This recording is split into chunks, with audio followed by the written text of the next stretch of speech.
Year 10, it's Miss Isherwood. I'm just going to go through a bit of a video about the new GCSE unit of Elizabeth that we're asking you to start from after the Easter holidays, because I thought it would be helpful for you to have a bit of explanation about that.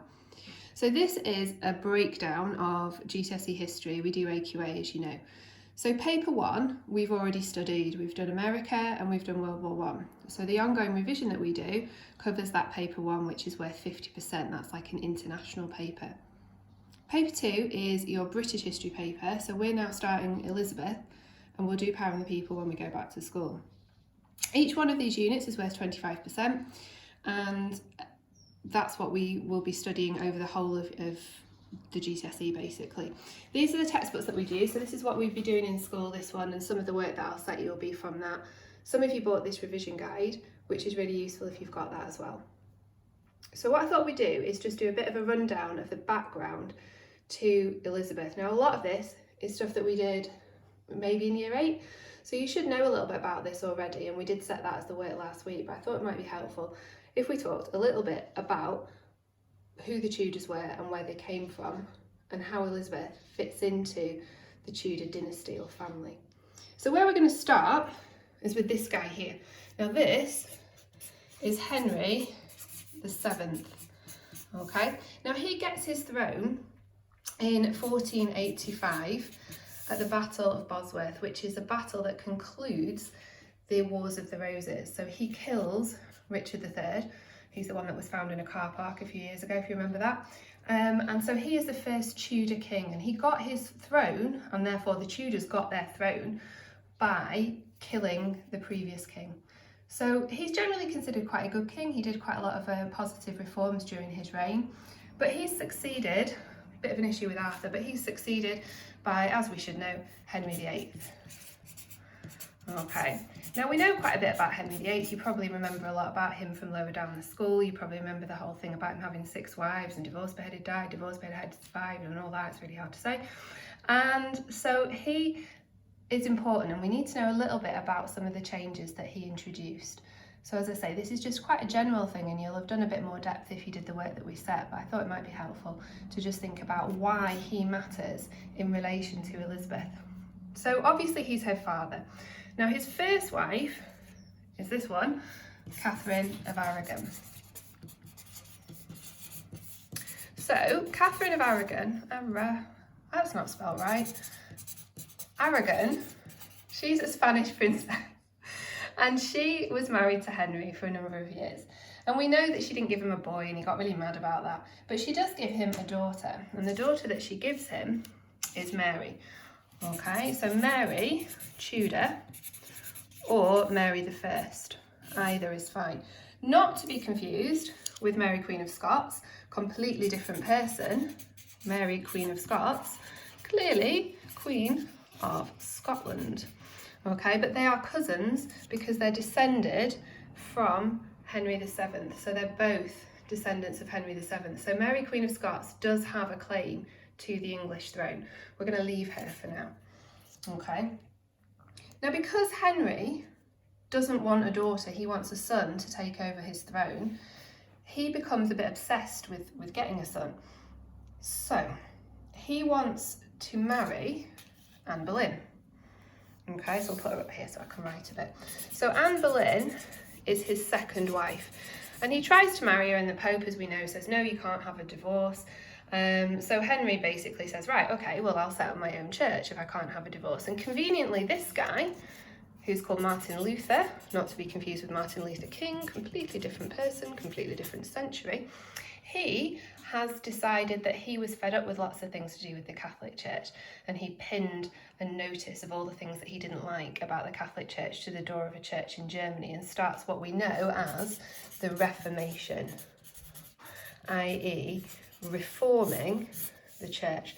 So when we see the word Reformation, we're talking about the reform of the Catholic Church by people called Protestants. And they were called Protestants because they protested about the power of the Catholic Church and about problems that they didn't like about the Catholic Church. So Anne Boleyn was a Protestant. And Henry sets up the Church of England, as we know, creates his own church, dissolves the monasteries, gets rid of the power of the Catholic Church and the Catholic way of life to an extent in England, so that he can marry Anne Boleyn and hopefully have a son.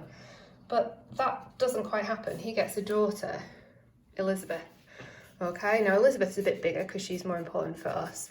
Okay, and she, it's important to remember, is the daughter of Anne Boleyn. So she is going to be Protestant as well, and that's going to be very important later on. Anne Boleyn, as we know, divorced, beheaded. She gets beheaded, and Henry marries Jane Seymour. So I've done her quite small because she's not really that important in many ways for the purposes of our course.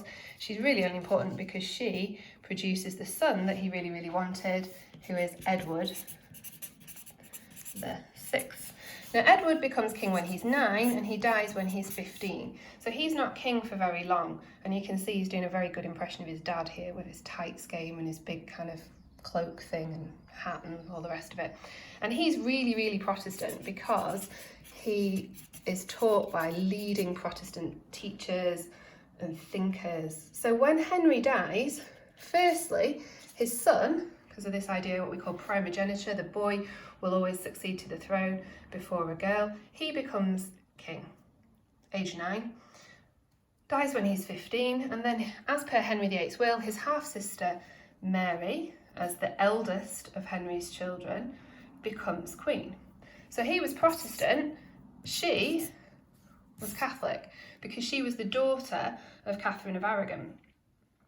So she was definitely Catholic, she's related to the Spanish royalty and things, and she marries Philip of Spain. So he is the most powerful man in the world at that time. Spain has a massive empire in the Americas, as we know, like Mexico and places like that speak Spanish because of the extent of the empire that Spain created under Philip. So she's going to take the church in England back from being Protestant to restoring the Catholic Church, so that the Pope would be in charge again and services would go back to being Catholic, prayer book would go back to being in Latin, services in Latin, fancy churches, all of those kind of things. And you should remember some of this from year 8. She doesn't have any children with Philip. And when she dies, again, as per Henry's will, the throne passes to her other half-sister, Elizabeth, which is where we start on this course really. And she's the daughter of Anne Boleyn, the person that Henry literally created the Church of England for. So she's definitely going to be Protestant. So there is no way Elizabeth is going to keep the church as it was. She's going to move back and create the Church of England again and be Protestant. And this is really, really crucial. So we start our course, despite Elizabeth coming to the throne in 1559, we start our course around, circa is a word for approximate, 1568, which is when the course starts. But we need a bit of that background because we need to understand what had been happening before Elizabeth takes the throne, age 25 in 1559, which is all of the things that we've looked at. And it's that idea of this religious roller coaster and the changes that have been made to the church, which are so crucial for everybody in England, and why there are so many threats. So Philip, right the way through Elizabeth's reign, is going to be a bit of a sort of issue for her because he's the most powerful man in the world. He's leader of Spain and the Spanish Empire, and he is very much Catholic, and he doesn't like having a Protestant queen on the throne. There's a lot of sexism here, so the fact that she's a queen is not great, and also the fact that she's Protestant makes her very, very unpopular. And we then got the issue of Mary Queen of Scots. So Mary Queen of Scots, obviously Queen of Scotland, but she grew up at the French court. She's very, very Catholic. She's exiled from Scotland because they don't really like her that much. And she moves to England and becomes a threat to Elizabeth.